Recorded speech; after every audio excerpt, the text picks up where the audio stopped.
Assalamualaikum warahmatullahi wabarakatuh. Perkenalkan, saya Reni Haryani. Kami dari kelompok 1, mata kuliah Psikologi Pendidikan, Fakultas Psikologi, Universitas Mercu Buana, Yogyakarta.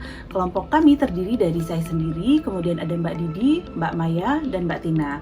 Kali ini kami akan mengangkat tema mengenai proses pembelajaran melalui daring pada masa pandemi. Pandemi COVID-19 yang terjadi di Indonesia sudah berlangsung selama lebih dari 1 tahun.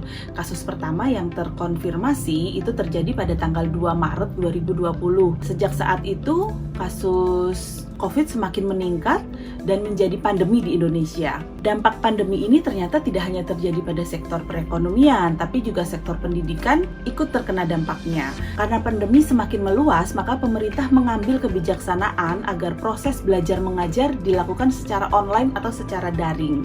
Pembelajaran melalui daring ini sendiri ternyata banyak masalahnya, mulai dari ketidaksiapan sekolah dan guru, kemudian ketidaksiapan siswanya maupun ketidaksiapan orang tua dalam mendampingi anak-anaknya belajar dalam proses daring ini. Kemudian ada juga masalah pada jaringan internet yang tidak stabil, jadi ini sangat menyulitkan siswa-siswa yang tinggal di daerah terpencil. Pada kesempatan kali ini, kelompok kami akan membahas mengenai kesiapan orang tua dalam mendampingi anaknya dalam proses daring ini. Oke, pemaparan selanjutnya akan dilanjutkan oleh teman saya. Silakan.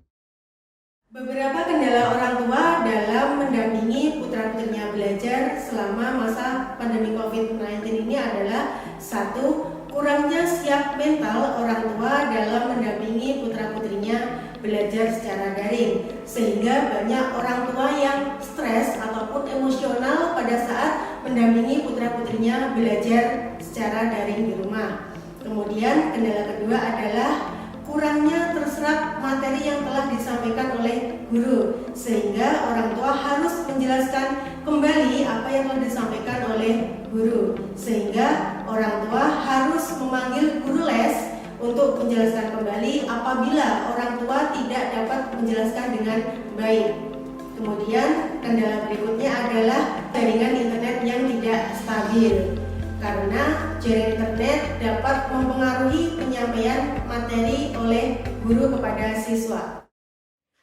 Pada kesempatan ini saya sebagai orang tua ingin memberikan harapan atau saran kepada beberapa pihak. Yang pertama adalah kepada pemerintah. Harapan saya adalah pemerintah menyederhanakan kurikulum dalam pembelajaran dari tingkat TK sampai dengan tingkat universitas. Karena pada kondisi saat ini tentu saja dibutuhkan penyederhanaan kurikulum, tetapi esensinya tidak dikurangi.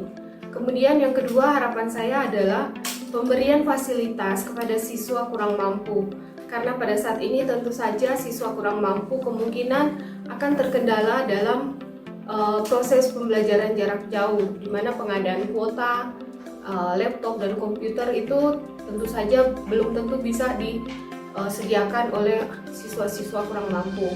Kemudian yang ketiga adalah saran saya bagi sekolah. Saran saya bagi sekolah yaitu memperpendek jam belajar.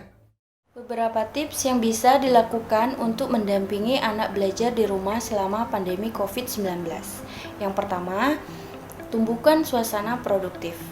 Astrid Elizabeth Peter, seorang psikolog pendidikan, mengatakan kalau belajar dan bekerja di rumah akan lebih baik di ruang yang memang didedikasikan untuk bekerja atau belajar, tidak di kamar tidur atau di depan TV, apalagi kalau TV-nya menyala. Yang kedua, buat jadwal. Keteraturan adalah kunci agar anak tetap tertib. Panduan jadwal akan sangat membantu anak-anak untuk lebih teratur. Anda bisa membuat kesepakatan tentang jam belajar dengan si anak. Jangan lupa, sepakati juga jam istirahat mereka. Yang ketiga, lebih sabar.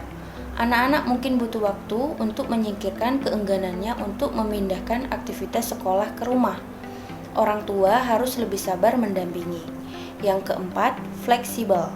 Orang tua juga perlu punya fleksibilitas. Lihat situasi. Kalau memang anaknya sedang butuh bergerak, maka jangan metode paper and pencil yang dipakai. Yang kelima, pilih cara yang menyenangkan. Orang tua bisa mencari cara kreatif untuk menggunakan benda atau mainan favorit anak sebagai alat belajar. Yang keenam, manfaatkan waktu. Anda punya lebih banyak waktu untuk bersama anak. Manfaatkan waktu ini sebagai kesempatan belajar tak terbatas. Belajar tidak hanya berhenti sampai di kegiatan membaca, menulis, berhitung, tapi justru dalam kondisi ini bisa diperbanyak metode diskusi dengan anak. Gunakan bahasa yang mudah dipahami. Diskusi semacam ini akan meningkatkan daya analisis mereka. Dari sini, kita bisa menyadari bahwa mendampingi anak belajar di rumah sebaiknya dijadikan kegiatan yang menyenangkan. Justru dengan keadaan seperti ini, orang tua bisa memanfaatkan waktu untuk lebih dekat dan lebih kreatif mendampingi anak dalam proses belajarnya. Jika tidak terbiasa, akan terasa sulit di awal. Tetapi jika sudah rutin dilakukan, hari-hari sekolah dari rumah pun akan terasa menyenangkan. Apalagi jika nanti wabah telah berakhir dan anak-anak bersekolah seperti biasa. Maka anak jadi punya sesuatu untuk dirindukan, yaitu belajar di rumah bersama orang tuanya. Selamat belajar di rumah. Demikian video singkat mengenai kesiapan orang tua dalam mendampingi putra-putrinya belajar selama masa pandemi COVID-19 ini. Semoga teman-teman semua dapat mengambil manfaatnya. Kami dari kelompok 1 mengucapkan terima kasih, tetap semangat, dan jaga kesehatan selalu.